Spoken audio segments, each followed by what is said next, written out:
Good evening all of you. This is Gaurav Sharma from Ravindra IAS and let's start this session. हम लोगों ने previous session में हमने ये देखा कि यूपीएससी का एग्ज़ाम क्या है और यूपीएससी कौन सा एग्ज़ाम सिविल सर्विसेज एग्ज़ाम कराता है। फिर हमने देखा कि प्रीलिम्स की क्या क्या स्ट्रेटेजी होना चाहिए हमारी, और प्रीलिम्स में कहाँ से कितने क्वेश्चंस आ रहे हैं, कौन कौन से सब्जेक्ट है और उनकी प्रॉपर स्ट्रैटेजी और प्रॉपर उसका क्या क्या प्लानिंग होना चाहिए। आज हम बात करने वाले हैं आपकी मेंस एग्जामिनेशन की। आपका जो मेंस एग्जामिनेशन होता है, प्रीलिम्स जब आप क्लियर कर लेते हैं उसके बाद जो मेंस एग्जामिनेशन है, तो मेंस एग्जामिनेशन में कितने पैटर्न्स होते हैं, कितने क्वेश्चंस होते हैं, कितने पेपर होते हैं, क्वालिफाइंग कितने होते हैं, और आपके यहाँ पर कितने क्या क्या सब्जेक्ट्स होते हैं, तो उन पर हम यहाँ पर डिस्कस करने वाले हैं। तो जैसे कि हम लोग पहले भी देखे, यूपीएससी के जो मेंस एग्जामिनेशन है वो एक क्रूशियल स्टेज है, और यही आपकी क्या है, मेन एग्जाम है। यही आपका मेन एग्जाम भी है, क्योंकि इसका नाम ही है मेंस एग्जामिनेशन। प्रीलिम्स तो आपका एक गेटवे था कि आप किस तरह से आप बस उसमें एंटर करें सिविल सर्विसेज एग्जाम में। मेंस जो है आपका, वही आपका मेन एग्जाम है। जब आपका मेन एग्जाम क्लियर होगा तभी आपको इंटरव्यू कॉल होगा। तो यहाँ पर अगर हम देखें तो यहाँ पर just to beginning civil service in India, ये सबसे क्रूशियल स्टेज है। It's demand a comprehensive knowledge, analytical skills and the effective communication. This presentation will provide an overview of the examination. आज हम लोग मेंस एग्जामिनेशन से related जो भी हमारा ओवरव्यू है वहाँ पर हम लोग डिस्कस करेंगे। अगर हम एग्जाम स्ट्रक्चर और सिलेबस की अगर हम बात करें तो यहाँ पर हमारे सबसे पहला पैटर्न तो ये है कि पेपर का पैटर्न। यहाँ पर कितने पेपर होते हैं, यहाँ पर 9 पेपर होते हैं। कितने पेपर होते हैं? 9 रिटर्न पेपर होते हैं आपके, जिनमें से 7 आपके क्वालिफाई, 7 आपके मेरिट बेस्ड में होते हैं और 2 आपके क्वालिफाइंग पेपर होते हैं, इंक्लूडिंग दी 2 ऑप्शनल सब्जेक्ट्स। और 7 में से 5 आपके जीएस, 4 आपके जीएस, एक ऐसे और 2 आपके ऑप्शनल, जो आप एक ऑप्शनल चूज करेंगे उसका पेपर होता है। Each paper is worth of 250 marks. जो प्रत्येक 7 पेपर होते हैं वो 250 मार्क्स के होते हैं, और 2 जो ऑप्शनल पेपर होते हैं वो आपके 300 मार्क्स के होते हैं। ठीक है। अगर हम सिलेबस की बात करें जाए तो यहाँ का जो मेंस का सिलेबस होता है वो बहुत वास्ट सिलेबस है। सब कुछ लिखा हुआ है उसमें, उसमें कुछ भी आपके लिए छोड़ा नहीं गया है कि ये नहीं आएगा, उसमें सब कुछ लिखा हुआ है। तो बहुत ही वास्ट सिलेबस है। लाइक द जनरल स्टडीज के 4 क्वेश्चन पेपर होंगे आपके, एसए का पेपर होगा और ऑप्शनल सब्जेक्ट का पेपर होगा, जिसमें आपकी demand of a broad understanding of the various subject. आपके जो जीएस के पेपर होंगे और जो ऑप्शनल के जो सब्जेक्ट होंगे उनमें आपको एक ब्रॉड कहीं ना कहीं नॉलेज चाहिए, डीप नॉलेज चाहिए, तभी आप उनको कहीं ना कहीं क्वालिफाई कर पाएंगे और आप उसके साथ गो थ्रू कर पाएंगे। क्वालिफाइंग नेचर की अगर हम बात करें, candidate must clear the mains exam to eligible for the interview round. जब आप मेंस को क्वालिफाई करेंगे, जब आप इन 9 पेपर्स में से 2 पेपर, 9 पेपर्स में 2 पेपर क्वालिफाई होंगे, फिर आपके जो 7 पेपर्स होंगे जब ये क्वालिफाई होंगे, मेरिट में आएंगे आप, फिर आप कहीं ना कहीं कहाँ जाएंगे, इंटरव्यू के लिए जाएंगे। तो सबसे इंपॉर्टेंट हमारा पार्ट क्या है कि हमारे ये जो पेपर हैं उनका मटेरियल या इंपॉर्टेंट। अगर हम पहले पेपर की बात करें तो यहाँ पर पहले 2 पेपर होते हैं आपके, जिनको हम बोलते हैं क्वालिफाइंग पेपर। ये आपके क्वालिफाइंग पेपर होते हैं और ये 300 नंबर के होते हैं, और ये आपके मेरिट में काउंट नहीं होते हैं। इनको आपको मेरिट में काउंट नहीं किया जाता है। पहला जो पेपर होता है वो आपका ये दोनों ही क्वालिफाइंग होते हैं, और वो होता है इंडियन लैंग्वेज का। आप में से जितने भी जो स्टूडेंट हैं, जो 8th schedule of Indian constitution में जो लैंग्वेजेस दी गई हैं, उन लैंग्वेजेस में से आपको एक लैंग्वेज चूज करना है।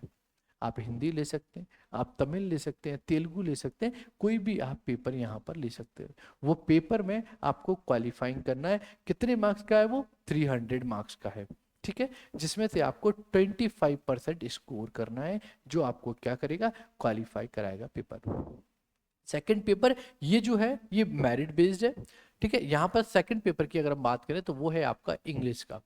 जो इंग्लिश का है ये भी आपका 300 मार्क्स का है, और 25% इसका क्या है, आपका क्वालिफाइंग नेचर है। सेकंड, पहला पेपर इंडियन लैंग्वेज, जो लैंग्वेज आप लेना चाहते हैं, हिंदी लेना चाहते हैं आप, अगर आप तमिल लेना चाहते हैं, तेलुगु लेना चाहते हैं, वो आप ले सकते हैं। लेकिन सेकंड जो क्वालिफाइंग पेपर होगा वो होगा आपका इंग्लिश का, और ये कंपलसरी है। इंग्लिश का पेपर होगा और वो भी आपका 300 मार्क्स का होगा, और उसमें आपको 25% स्कोर करना है। जब आप ये दोनों पेपर क्वालिफाई कर लेंगे, उसके बाद अगर आपने ये क्वालिफाई नहीं किए तो आपके आगे के पेपर चेक ही नहीं होंगे। तो पहले ये क्वालिफाइंग पेपर हमें क्लियर करना है, फिर उसके बाद हम रिमेनिंग 7 पेपर्स के अंदर चलेंगे, जिनमें से पहला जो पेपर होगा, जो कि मेरिट बेस्ड जब पेपर स्टार्ट हो जाएंगे 1750 मार्क्स के, यहाँ पर अगर हम देखेंगे तो सबसे पहला पेपर होगा आपका एसए का। जैसे कि हम लोग अभी हम देख रहे हैं कि जैसे एआई पर हमने डिस्कशन किया कि आर्टिफिशियल इंटेलिजेंसी का क्या इंपॉर्टेंस है, इंडिया में उसका क्या फ्यूचर है, इंडिया में हम लोग ज़्यादा एआई पर नहीं काम कर रहे हैं। तो इस तरह के जैसे एआई है, क्लाइमेट चेंज है, वुमेन्स का जो एम्पावरमेंट है, इस तरह के क्वेश्चंस कहीं ना कहीं यहाँ पर आपके आते हैं। किसमें? सिलेबस आपके एसए में। यहाँ पर आपको 2 एसए लिखना होते हैं, कोई भी टॉपिक आप उनको चूज करते हैं। ये भी कितने मार्क्स का होता है? ये भी आपका 250 मार्क्स का होता है, 250 नंबर का पेपर होता है। ठीक है, ये आपका फर्स्ट पेपर हो गया एसए का। उसके बाद आपके 4 जीएस के पेपर होंगे, 4 जीएस के जनरल स्टडीज के पेपर होंगे, और ये ईच पेपर जो होगा वो आपका 250 मार्क्स का होगा। ईच पेपर जो होगा आपका 250 मार्क्स का होगा। ठीक है, इनमें जीएस में अगर हम पहला पेपर देखें तो पहला पेपर आपका होगा हिस्ट्री का, हिस्ट्री एंड जियोग्राफी।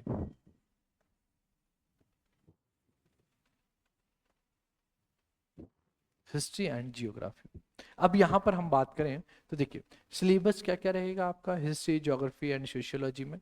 यहाँ पर देखिए अगर हम यहाँ पर बात करें तो पहला पेपर आपका Indian heritage, culture, history and geography of the world and the society से रिलेटेड टॉपिक रहेंगे। यहाँ पर इंडियन कल्चर पर बात की जाएगी, इंडिया का जो आर्ट एंड कल्चर है उससे रिलेटेड आपके क्वेश्चंस रहेंगे। लिटरेचर है, आर्किटेक्चर है, एंशियंट से लेकर मॉडर्न तक, वहाँ पर आपके उससे रिलेटेड क्वेश्चन रहेंगे। मॉडर्न इंडियन हिस्ट्री से क्वेश्चंस रहेगा, और उसके बाद आपके personality issues from the mid 18th century, मतलब कि यहाँ पर एंशियंट भी होगा, मेडाइवल भी होगा, मॉडर्न इंडियन हिस्ट्री भी होगा, और जो इंडियन फ्रीडम स्ट्रगल मूवमेंट्स थे उनसे रिलेटेड क्वेश्चंस आपके होंगे। ठीक है, इंपॉर्टेंट पर्सनालिटी और आर्ट एंड कल्चर के भी यहाँ पर क्वेश्चंस होंगे आपके पास। अगर हम बात करें ज्योग्राफी में, तो ज्योग्राफी में यहाँ पर आपके लिए क्या क्या जोड़ा जाएगा, तो ज्योग्राफी में बात करें तो फिजिकल ज्योग्राफी का पेपर होगा। फिजिकल मतलब एक ही पेपर में फिजिकल ज्योग्राफी भी आएगा, रिसोर्सेज से क्वेश्चन आएगा, industrialisation, geo physical phenomena like the earth के tsunami and geographical features, the impact Indian and world geography यहाँ पर आपकी आएगी। सोसाइटी की अगर हम बात करें तो सोसाइटी में diversity of role of womens का आएगा, पॉपुलेशन से related, poverty, urbanisation, globalisation and the social empowerment से रिलेटेड आपके क्वेश्चंस यहाँ पर आएंगे। तो जीएस 1 में अगर हम मेनली बात करें तो हमारे पास 3 सब्जेक्ट हैं इसके अंदर, एक है आपका हिस्ट्री, एक है आपका ज्योग्राफी, और एक है आपका सोसाइटी। इनसे रिलेटेड आपके क्वेश्चंस आते हैं जीएस 1। अब हम बात करें जीएस 2 की, तो जीएस 2 में हमारा इंडियन पॉलिटिकल सिस्टम आता है, इंडियन कॉन्स्टिट्यूशन एंड गवर्नेंस का आता है। अगर हम पेपर 3 की बात करें जो हमारा होगा जनरल स्टडीज का पेपर 2, जिसमें हमारा governance, constitution, polity, social justice and international relation आएगा। यहाँ पर आपके इंडियन कॉन्स्टिट्यूशन क्या है, कितने पार्ट्स है, मतलब सब कुछ यहाँ पर इंडियन कॉन्स्टिट्यूशन से रिलेटेड क्वेश्चंस आएंगे, गवर्नेंस से रिलेटेड क्वेश्चन आएंगे, जो सिविल सर्विसेज का रोल क्या है, ट्रांसपेरेंसी, अकाउंटेबिलिटी, यहाँ से क्वेश्चन आएंगे। दूसरी यहाँ पर अगर हम बात करें तो सोशल जस्टिस से क्वेश्चन आएंगे, और लास्ट में इंटरनेशनल रिलेशन, कि आपके इंडिया के अदर कंट्रीज के साथ, वर्ल्ड में अदर कंट्रीज के साथ रिलेशन कैसे हैं, पॉलिसीज हमारी क्या क्या है, वो सब आपकी इन डेप्थ में क्वेश्चन यहाँ पर पूछे जाएंगे। थर्ड पेपर की अगर हम बात करें, जीएस 3 की, पेपर 4 की अगर बात करें तो ये है आपका science and technology and economics, और यहीं पर हमारा डिजास्टर मैनेजमेंट आता है। तो यहाँ पर हम बात करें साइंस एंड टेक्नोलॉजी से रिलेटेड आपके क्वेश्चंस रहेंगे, इकोनॉमिकल डेवलपमेंट, इंडिया का जो इकोनॉमिक डेवलपमेंट है उससे रिलेटेड क्वेश्चन रहेंगे, डाइवर्सिटी एंड इन्वायरमेंट से रिलेटेड क्वेश्चंस रहेंगे, और आपके डिजास्टर मैनेजमेंट से रिलेटेड क्वेश्चन रहेंगे। मतलब एक ज्योग्राफी की अगर हम बात करें तो पेपर 1 में भी था, और पेपर कुछ पार्ट हमारे पेपर 3 में भी रखा जाएगा, लाइक अदर डिजास्टर मैनेजमेंट, वो आपको ज्योग्राफी में ही कंप्लीट कराया जाएगा। तो यहाँ पर इकोनॉमी में बात की जाएगी, इंडियन इकोनॉमी की बात की जाएगी, प्लानिंग की बात की जाएगी, रिसोर्सेज की बात की जाएगी, ग्रोथ की बात की जाएगी, और इंडिया की वर्ल्ड की इकोनॉमीज के साथ कंपैरिजन करके बात की जाएगी कि इंडिया की इकोनॉमी कैसी। इन्वायरमेंट बायोडाइवर्सिटी पर क्वेश्चन होंगे, टेक्नोलॉजी साइंस और टेक्नोलॉजी से क्वेश्चन होंगे, और डिजास्टर मैनेजमेंट से रिलेटेड क्वेश्चन होंगे कि अर्थक्वेक में हम किस तरह से बच सकते हैं, हमारे प्रिकॉशंस क्या क्या होने चाहिए, हमारी पॉलिसीज कौन कौन सी इंडिया ने बनाई है, क्या अभी रिसेंट में कुछ आया है, अर्थक्वेक, वॉल्केनिक इरप्शन और हर फ्लड्स, साइक्लोन, इनसे रिलेटेड आपके क्वेश्चंस आएंगे। अगर हम नेक्स्ट 5th पेपर की बात करें तो वो है आपका इथिक्स का। इथिक्स, इंटीग्रिटी एंड एप्टीट्यूड का सिलेबस है। यहाँ पर आपके इथिक्स और ह्यूमन इंटरफेस से रिलेटेड क्वेश्चंस पूछे जाएंगे आपके, कि जो आपकी इथिकल वैल्यूज हैं, ह्यूमंस के अंदर इथिकल वैल्यूज क्या क्या होना चाहिए, उनके एक्शंस कैसे होना चाहिए, उनका एटीट्यूड कैसा होना चाहिए, सिविल सर्विस का एक एटीट्यूड कैसा होना चाहिए, उनकी थिंकिंग क्या होती है, बायसनेस नाउ, इस तरह से यहाँ पर उनके एप्लीकेशंस और उनकी ट्रांसपेरेंसी के क्वेश्चंस यहाँ पर पूछे जाते हैं, जो हमारा पेपर 5 है और जीएस का पेपर 4 है। अब हमने बात किया, हमने दो ऑप्शनल की बात, हमने दो आपके जो क्वालिफाइंग पेपर थे लैंग्वेज के उनकी बात की, और 5 हमने कहीं ना कहीं हमारे पेपर की बात की। पहला हमारा एसए का पेपर था, दूसरा इंडियन हिस्ट्री, हिस्ट्री ज्योग्राफी और आपके सोसाइटी का पेपर था, तीसरा जो पेपर था वो हमने GS 2, Indian political system, Indian governance, constitution और आपके उसकी बात की। थर्ड जो हमने इकोनॉमिक्स, इन्वायरमेंट और डिजास्टर मैनेजमेंट की बात की, और फोर्थ जीएस का जो पेपर था वो हमने किस पर बात की, वो हमने इथिक्स पर बात की, एटीट्यूड पर बात की। तो हमारे कितने पेपर हो गए? 7 पेपर हो गए। अब हमारे 2 पेपर बचे हैं जिनको हम बोलते हैं ऑप्शनल पेपर। ये हमारे ऑप्शनल पेपर जो होते हैं वो ऑप्शनल पेपर आपके 250 मार्क्स के होते हैं। अच्छा, जीएस के जो, जैसे जीएस जो है, जीएस के हमारे 4 पेपर होते हैं, चारों हमारे 250 मार्क्स के होते हैं।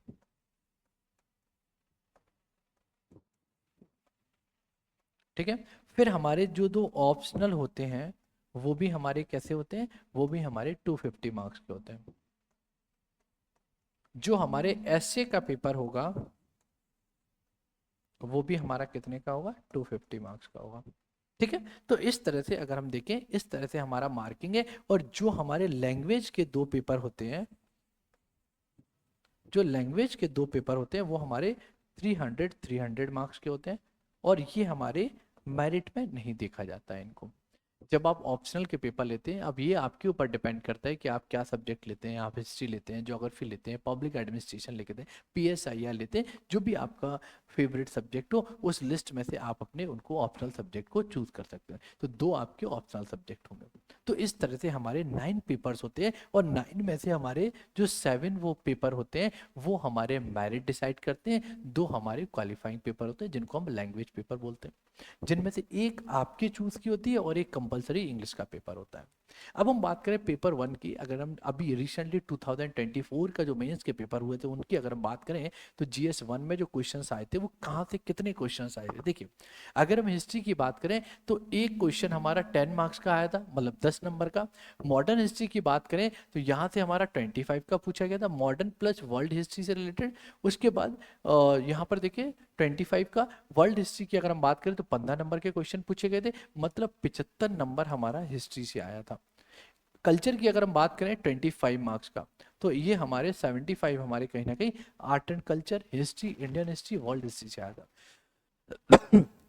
ज्योग्राफी की अगर हम बात करें तो 65 मार्क्स का 10 नंबर के 2 क्वेश्चन पूछे गए थे, 15 नंबर के 3 क्वेश्चन पूछे गए थे, मतलब टोटल 5 क्वेश्चन पूछे गए थे। कितने मार्क्स के? 65 मार्क्स के। और अगर सोसाइटी की बात करें तो 10 नंबर के 5 क्वेश्चन थे और 15 क्वेश्चन के 4 क्वेश्चन थे। इस तरह से 110 नंबर का हमारा सोसाइटी का आया था। तो ये हमारा इस तरह का डिवाइडेशन रहता है कि हमारे मेंस में कितने क्वेश्चन आते हैं और किस तरह के क्वेश्चंस हमारे किन किन सब्जेक्ट से कितना आया है। ये मैंने आपको यहाँ पर बताया कि प्रीवियस ईयर्स में हमारा ट्रेंड क्या था, प्रीवियस ईयर में हमारा कितना क्वेश्चन कहाँ से आए हैं और किस तरह आए, या तो 10 नंबर में आए या 15 नंबर में आए। 2 ही फॉर्मेट में पेपर क्वेश्चन आते हैं, या तो 10 नंबर में आएंगे या 15 नंबर में आएंगे। इन्हीं की प्रैक्टिस हमें करना है बस, कि 10 नंबर का आए तो आप कितने वर्ड्स लिखेंगे, कैसे लिखेंगे, इंट्रोडक्शन क्या होना चाहिए, कंप्लीशन आपका क्या होना चाहिए, फॉर्मेट आपका पेपर का क्या होना चाहिए, मेन बॉडी का होना चाहिए, मेन बॉडी में अगर आप पाई चार्ट यूज कर रहे हैं वो कैसा होना चाहिए, अगर ज्योग्राफी से रिलेटेड क्वेश्चन है तो मैप इंक्लूड करना है वो कैसा होना चाहिए। बस यही आपके साथ यहाँ पर मेन एग्जामिनेशन में सबसे बड़ा जो रोल है वो मेंस का ही है, और वो राइटिंग का है, राइटिंग स्किल्स का। जब तक आप क्लास में नहीं बैठेंगे तब तक आपको जब तक आप क्लास में नहीं बैठेंगे, जब तक आप अपने पेन एंड पेपर से नहीं लिखेंगे, आप मेंस में आंसर राइटिंग कैसे करेंगे। ये आपके लिए एक बहुत बड़ा टास्क है कि जब तक आप क्लास में नहीं बैठेंगे तब तक आपका मेंस में आंसर राइटिंग आप कैसे कर पाएंगे। सेकंड पेपर की अगर हम बात करें तो यहाँ पर पॉलिटी और कॉन्स्टिट्यूशन से रिलेटेड हमारे 125 मार्क्स का क्वेश्चन पूछा गया था। गवर्नेंस से अगर हम बात करें तो ये 75 मार्क्स का पूछा गया था। इंटरनेशनल रिलेशन की अगर हम बात करें तो 50 मार्क्स का पूछा गया था। पॉलिटी में जो 125 मार्क्स का आया उसमें से कैसे सेग्रीगेशन था, 5 क्वेश्चन 10 मार्क्स के थे, 5 क्वेश्चन 15 मार्क्स के थे। मतलब 10 क्वेश्चन कहाँ से आए, पॉलिटी और कॉन्स्टिट्यूशन से आए। तो उसके बाद अगर हम बात करें गवर्नेंस से 3 क्वेश्चन आपके 10 मार्क्स के थे और 3 क्वेश्चन आपके किसके थे, 15 मार्क्स के थे। मतलब कि 6 क्वेश्चन यहाँ से पूछे गए आपके। और यहाँ पर अगर बात करें इंटरनेशनल रिलेशन से 2 क्वेश्चन 10 मार्क्स के थे और 2 क्वेश्चन आपके 15 मार्क्स के थे। मतलब आपके 4 क्वेश्चन यहाँ से आए। मतलब कितने, हर पेपर में 20 क्वेश्चन आपको मिलते हैं, 10 नंबर के और 15 नंबर के। बस सेग्रीगेशन इस तरह का रहता है हर पेपर में, जीएस के पेपर में। तो याद रखिएगा लास्ट ईयर में हमारे 5-5 क्वेश्चन हमारे किससे आए, 10 मार्क्स के, 15 मार्क्स के पॉलिटी से आए, गवर्नेंस से 3-3 क्वेश्चन पूछे गए और इंटरनेशनल रिलेशन से 2-2 क्वेश्चन पूछे गए। तो इस तरह का आपका मार्किंग रहता है आपके मेंस के एग्जामिनेशन में। अगर आप यहाँ पर देखें पेपर 3 की अगर बात करें इकोनॉमिक्स की और यहाँ पर साइंस एंड टेक इन्वायरमेंट की, तो यहाँ पर अगर आप देखेंगे तो इकोनॉमिक्स से रिलेटेड अगर आप देखेंगे 110 नंबर पूछा गया, 110 नंबर का आपसे पूछा गया, जिसमें अगर आप देखेंगे 5 क्वेश्चन आपसे 10 नंबर के पूछे गए और 4 क्वेश्चन आपको 15 नंबर के पूछे गए, 9 क्वेश्चन आपके इकोनॉमिक्स से पूछे गए। अगर हम साइंस एंड टेक की बात करें तो 1 क्वेश्चन आपका कहीं ना कहीं यहाँ पर 10 मार्क्स का है और 1 क्वेश्चन आपका 15 मार्क्स का है। मतलब 2 क्वेश्चन यहाँ से पूछे गए। इन्वायरमेंट और डिजास्टर मैनेजमेंट की बात करें 2 क्वेश्चन आपके 10 मार्क्स के पूछे गए हैं और 3 क्वेश्चन आपके 15 मार्क्स के पूछे गए। मतलब 5 क्वेश्चन यहाँ पर पूछे गए। सिक्योरिटी की अगर बात करें तो 2 क्वेश्चन 10 मार्क्स के और 2 क्वेश्चन आपके आपके 15 मार्क्स के। मतलब 4 क्वेश्चन यहाँ पर है। अगर आप इनका टोटल करें 5 और 4 9, 10 11, 11 और 9 20, ठीक है 20 क्वेश्चन हर जीएस के पेपर में आपके 10-10 नंबर के, 10-15 नंबर के क्वेश्चन आपसे पूछे जाते हैं। तो यहाँ पर अगर आप देखेंगे तो जीएस 3 में इस तरह का आपके डिस्ट्रीब्यूशन है। नेक्स्ट अगर हम यहाँ पर बात करें, अब हम बात करते हैं पेपर 4 की। अगर हम बात करें तो इथिक्स में भी आपके ऐसे ही पेपर आता है। अब हम यहाँ पर करें प्रिपरेशन की स्ट्रैटेजीज कैसा होना चाहिए। सबसे पहले तो हमें उस सिलेबस को समझना है। हमें सिलेबस को समझना है कि सिलेबस में पूछा क्या क्या जा रहा है और कहाँ से कितना पूछा जा रहा है, किस सब्जेक्ट से कितना पूछा जा रहा है।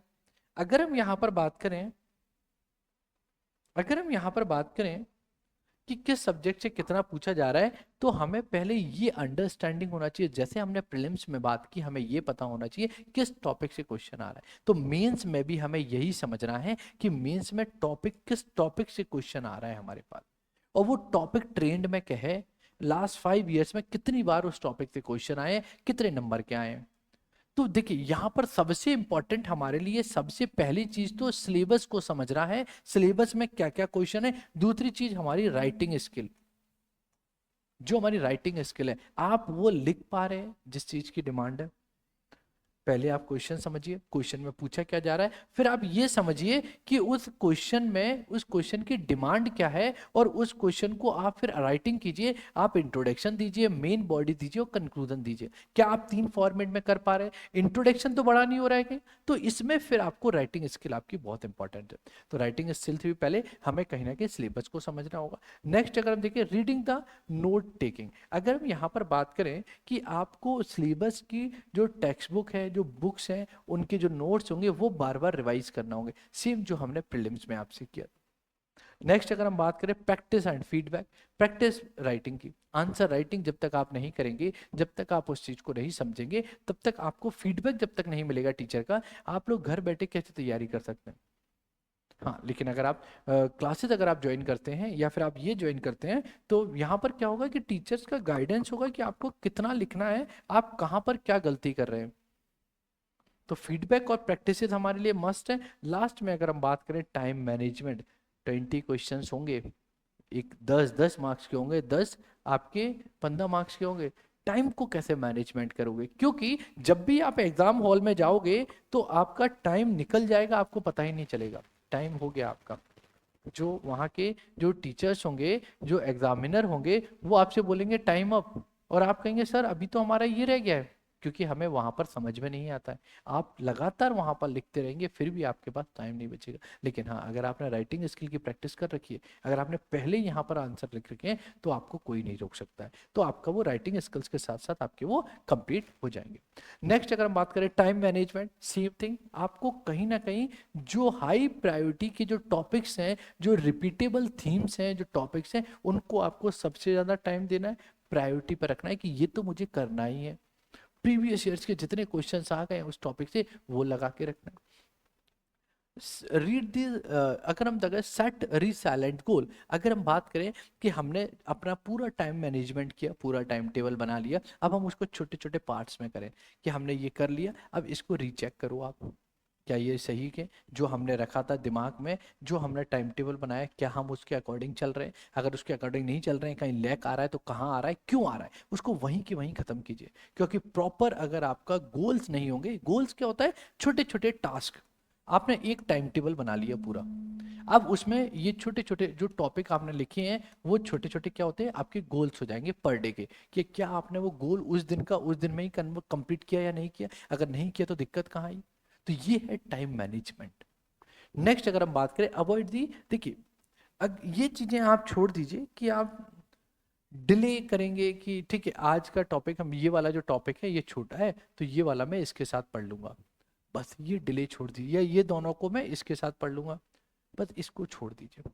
अगर आपको यूपीएससी की प्रिपरेशन करना है, पेशेंस आपके अंदर होना चाहिए, लेकिन मस्ट है डिसिप्लिन होना चाहिए। अगर आपके अंदर डिसिप्लिन नहीं है, आप कोई भी एग्जाम क्रैक नहीं कर सकते, और यूपीएससी तो सबसे टफेस्ट एग्जाम है। तो डिसिप्लिन मस्ट है, जब तक आपके अंदर डिसिप्लिन नहीं होगा आप इसको अचीव नहीं कर सकते। तो सेल्फ डिसिप्लिन सबसे इंपॉर्टेंट है। नेक्स्ट अगर हम यहाँ पर देखें आंसर राइटिंग टेक्निक की अगर बात करेंगे, तो स्ट्रक्चर जो होना चाहिए वो क्लियर होना चाहिए, आपको 3 फॉर्मेट में होना चाहिए। फर्स्ट आपका इंट्रो होना चाहिए, फिर आपका मेन होना चाहिए, मेन पार्ट, और फिर आपका कंक्लूजन। ये फॉर्मेट होना चाहिए। वर्ड्स आपके क्लियर होना चाहिए बिल्कुल। यहाँ पर मैं राइटिंग के वर्ड्स की बात नहीं कर रहा हूँ, मैं आपसे ये कह रहा हूँ कि अगर कोई आपको देखे या कोई कॉपी चेक करे तो उसको ये लगना चाहिए कि आपने क्लियरली जो क्वेश्चन में पूछा गया है वो क्लियरली आपने मेंशन किया है या नहीं किया है। अगर आपने उसको छोड़कर सब कुछ लिखा है तो कोई मार्क्स नहीं देगा आपको। Next factual accuracy, daily current affairs पढ़िए, डेली न्यूज़पेपर पढ़िए, अपने फैक्ट्स को कहीं ना कहीं अपडेट रखिए, ये आपके लिए सबसे मस्ट है। और यहाँ पर हम आपके साथ यही करा रहे हैं कि आपके जो भी फैक्ट आपके चेंज होंगे वो फैक्ट्स आपको एक्यूरेसी के साथ रखना है। नेक्स्ट अगर हम रेलिवेंसी एंड एनालाइज, देखिए कोई भी क्वेश्चन बना रहे हैं आप, कोई भी क्वेश्चन लिख रहे हैं, किसी भी टॉपिक को आप कंप्लीट कर रहे हैं, अगर उसकी रेलिवेंसी नहीं है, जो क्वेश्चन में पूछा गया है उसकी रेलिवेंसी नहीं है, जो टॉपिक की डिमांड है, और आप उस टॉपिक को रिलेटेड जो भी आपको आ रहा है वो आप लिख रहे हैं, उसकी रेलिवेंसी नहीं होगी, आपको मार्क्स नहीं मिलेंगे। रेलिवेंसी मस्ट है। ये आपको कब आएगा, जब आप बार बार प्रैक्टिस करेंगे, बार बार क्वेश्चंस लिखेंगे, तब आपके अंदर ये रेलिवेंसी आएगी कि मुझे इस टॉपिक में करना क्या है। लास्ट अगर हम बात करें लैंग्वेज एंड प्रेजेंटेशन, आपका जो प्रेजेंटेशन है वो आपका मस्ट है। अगर आपका प्रेजेंटेशन अच्छा नहीं होगा तो, क्योंकि यूपीएससी में या अदर किसी भी एग्जाम में जब आप की कॉपी जाएगी, वहां आप नहीं जा रहे हैं, आप कितने स्मार्ट हैं, आप कितने पढ़े लिखे, वहां आप नहीं जा रहे हैं, वहां आपकी कॉपी जा रही है। अगर आपकी कॉपी में घुचुर मुचुर मचा हुआ है, राइटिंग स्किल में बिल्कुल भी दम नहीं है, मैं राइटिंग की बात नहीं कर रहा हूँ, राइटिंग ठीक है, राइटिंग अगर किसी का खराब भी है तो वो सही हो सकती है, अगर उसको आप दूर दूर लिखें, उसको अगर आप सही लिखें, लेकिन अगर आपकी राइटिंग स्किल ही आपके अंदर गंद, इंट्रोडक्शन आपने टेढ़ा लिख रहे हैं, ऐसा लिख रहे हैं, तो वो आपके लिए अवॉइडेबल होगा, अनअवॉइडेबल होगा। और ये कहीं ना कहीं लैंग्वेज और प्रेजेंटेशन आपका मस्ट होना चाहिए। जो टेस्ट सीरीज है वो इसी चीज पर फोकस करती है, आपकी एक्यूरेट लैंग्वेज होना चाहिए और आपकी एक्यूरेट प्रेजेंटेशन होना चाहिए। अगर आपका प्रेजेंटेशन एक्यूरेट नहीं होगा तो वहां पर आपके लिए कहीं ना कहीं ये दिक्कत क्रिएट करेगा।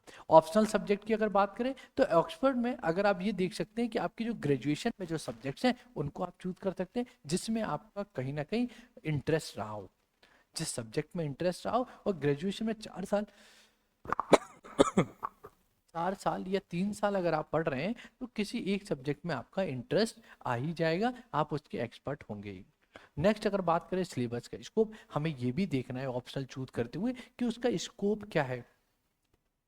क्या उसका हमारे पास स्टडी मटेरियल्स है, क्या उसके हमारे पास लेक्चर्स हैं, क्या उसका हमें प्रॉपर गाइडेंस मिल रही है, ये भी हमें कहीं ना कहीं यहाँ पर देखना होता है। ठीक है। प्रिपरेशन टाइम, आपका जो टाइम टेबल है वो ये सबसे इंपॉर्टेंट है किसी भी एग्जाम के लिए, चाहे प्रीलिम्स हो, चाहे मेंस हो, चाहे इंटरव्यू हो, चाहे फाइनल पूरी प्रिपरेशन हो। अगर आपका टाइम टेबल अगर प्रिपेयर नहीं है तो वो आपके लिए कहीं ना कहीं आपके लिए लैक हो सकता है।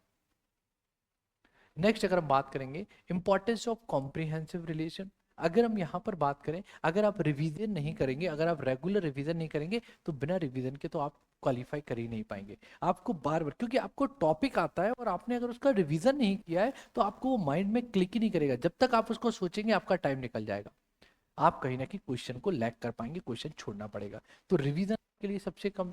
नेक्स्ट अगर देखा इसमें आइडेंटिफाई द गैप्स, अगर आप रिवीजन कर रहे हैं उसके बाद भी अगर आपका जो पार्ट है अगर वो नहीं हो पा रहा है, रिवीजन करने के बाद भी आप रिटेन नहीं कर पा रहे हैं, फिर आप उस गैप्स को देखिए कि क्या आपने रिवीजन प्रॉपर तरीके से किया है, क्या उस 3 फॉर्मेट में रिवीजन हुआ है। मिनिममली हमें कोई भी टॉपिक 3 बार तो पढ़ना ही होता है, तो हमने क्या उतना किया है कि एक बार बस पढ़ा और थोड़ा सा रिवीजन किया छोड़ दिया, नहीं, हमें ये हमारे लिए प्रॉब्लम हो जाएगी।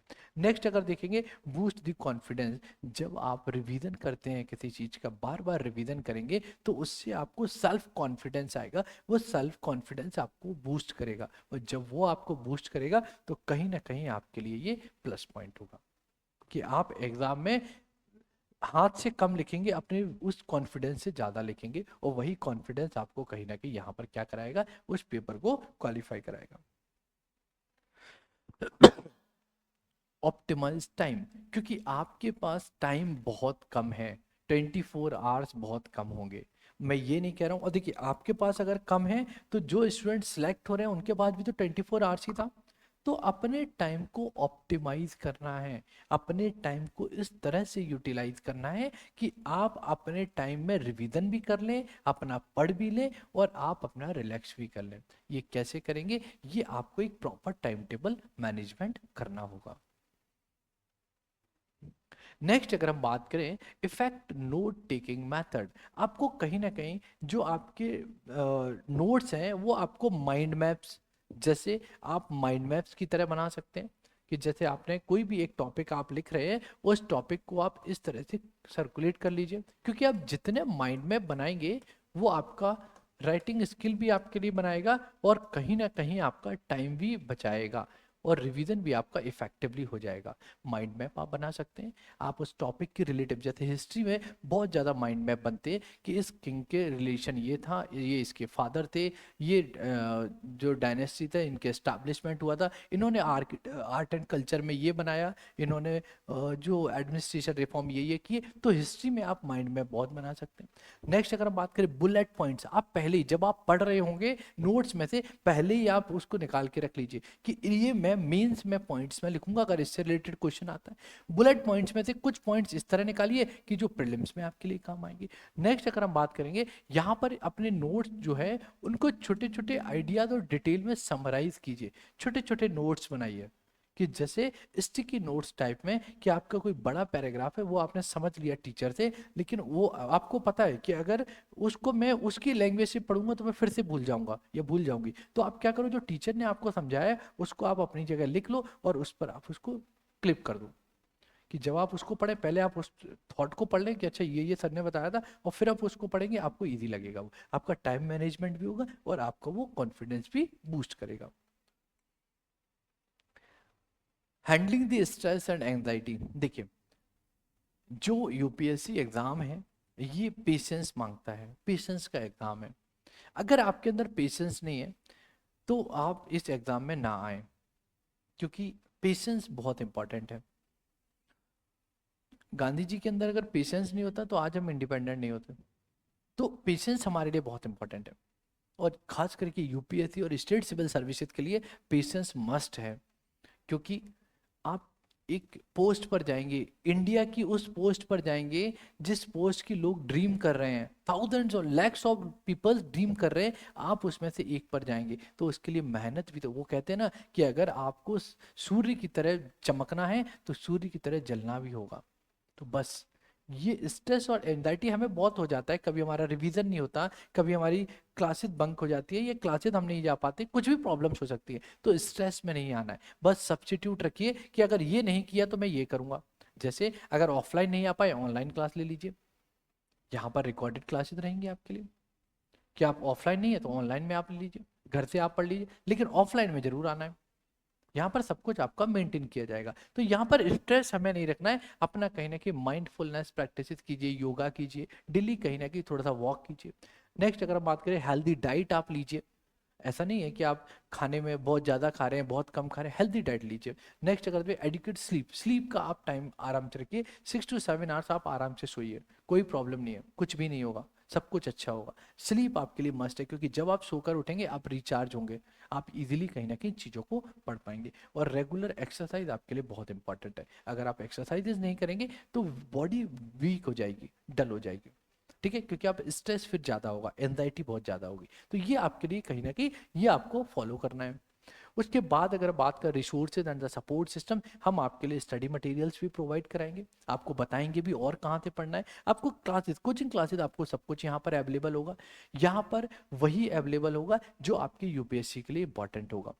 हम बहुत कुछ पढ़ाते हैं, लेकिन बता देंगे कि यूपीएससी के लिए आपको ये पॉइंट यहाँ पर याद रखना है, ये पॉइंट्स आपको मार्क करना है, ठीक है। डीप नॉलेज में चलेंगे, हर हमारे जो टीचर हैं वो आपको हर सब्जेक्ट, पर्टिकुलर सब्जेक्ट का एक डीप नॉलेज आपको देंगे, हर टॉपिक से रिलेटेड डीप नॉलेज होगी, आपके कॉम्प्रिहेंसिव नोट्स होंगे, प्रीलिम्स के लिए अलग आप क्वालिफाई उसको एक्सेप्ट कर पाएंगे, मेंस के पॉइंट एक्सेप्ट कर पाएंगे। तो यहाँ पर हम आपको पूरा क्लासेस देंगे। नेक्स्ट अगर हम बात करें मेंटोर्स एंड काउंसलिंग, हम आपको प्रोवाइड कराएंगे, पर्सनल हर चीज़ के लिए मेंटोरिंग होंगे, आपके अगर कुछ डाउट्स है वो हम आपको क्लियर करेंगे। तो मेंटोरिंग क्लासेस भी होंगी यहाँ, कि आपको अगर कुछ भी पूछना है आप अपने टीचर से पूछ सकते हैं। तो यहाँ पर अगर आप देखेंगे रविंद्रा आईएएस में, तो हमने इस तरह का एक स्ट्रक्चर बनाकर रखा हुआ है कि आपको रिलेटेड अगर कुछ भी प्रॉब्लम्स है, आपके लैक आ रहा है, उसके लिए हम आपके सपोर्ट में हैं, ठीक है। लेकिन हाँ, मेहनत आपको करना होगी, हम भी मेहनत करेंगे, आपसे भी मेहनत कराएंगे, क्योंकि सिलेक्शन तभी होगा जब मेहनत होगी। लेकिन मेहनत होना चाहिए स्मार्ट स्किल्स के साथ, केवल हार्ड वर्क करते रहोगे उससे मेहनत से नहीं होगा। हार्ड वर्क के साथ स्मार्ट स्किल्स भी करना होगा, हमें ये भी देखना होगा कि क्वेश्चन कहाँ से आ रहा है, पेपर किस तरह आ रहा है, राइटिंग स्किल कैसी है, वो भी हमें देखना होगा, तभी हम कहीं ना कहीं इसके साथ बूस्ट कर पाएंगे, ठीक है। तो आज के लिए थैंक यू सो मच, आज हमने ये कंप्लीट किया।